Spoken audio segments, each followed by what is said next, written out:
Hello mga kasari, for today's vlog, nagrepack lang po ako ng mantika na tigka 10. Wala na pala akong mantika sa lagayan ko. Hindi ko siya na monitor. Kaya ayan, bilis-bilis talaga akong magrepack kasi mamaya may bumili, wala pa akong naka-prepare na iaabot sa kanila. Kaya ayan, nagrepack muna ako. 1 liter nga pala yan mga kasari. Ngayon 1 liter muna. Pangsamantala lang naman, pero bukas mag-repack ulit ako. Ang takalan ko nga pala din mga kasari ay yung Yakult. Hindi ko yan pinupuno kasi ang mahal ng mantika ngayon. Yung last time pinupuno ko kasi medyo mura pa yung mantika. Ngayon kasi ang laki ng tinaas ng mantika, kaya wala akong choice kundi bawasan lang din yung pag-atado ko ng mantika. Dati kasi ang bili ko sa 1 litro 100 lang.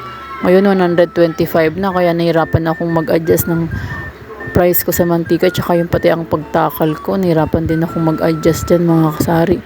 Kaya ayan, medyo bumawas lang ako ng bagya, pero ganun pa man, kumikita naman kahit papaano. Syempre hindi naman pwedeng hindi tayo kikita, mahirap naman ang ganun. Kaya tinaga ko lang talaga na itakal ba. Ayan mga kasari, nagtakal nga ako ng tig 10 dyan. Minsan talaga hindi ko talaga ibuhol mabuti at medyo madulas, kaya minsan tulad niya nagkamali ako ng dyan, tumapon. Sayang talaga yung konting natapon na yun dahil kasama na yun sa sinukat ko Nanginginig kasi yung kamay ko mga kasari, pasmado na syempre nagkakaedad na tayo, kaya ayan, hindi natin naingatan yung mga kamay natin nung mga nagdaang panahon. Sobrang nanginginig na talaga siya, nahirapan na din talaga akong magbuhol dyan. Ang tinatsaga ako lang, ganun talaga.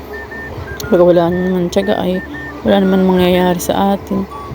Kaya ayan, repak-repak lang tayo. Maganda-ganda naman ang kita ko ngayon dyan sa mantika kahit papano. Kahit sobrang mahal. Wala tayong choice, ganun talaga. Pag hindi ako nag-repack, syempre yung iba naman hindi naman nila kayang bumili ng maramihan. Yung iba talaga yung isang gamit lang yung na-afford nila. Alam mo naman, mabait tayo, kaya magre-repack tayo ng afford lang ng budget nila. Ano daw? Nagdagdag pa ako dyan ng bagya mga kasari kasi nagkulang yung kanina gawa ng natapon. Kaya ayan, nakagawa naman ako dyan ng 15 pieces na tig 10 mga kasari. Hindi na masama.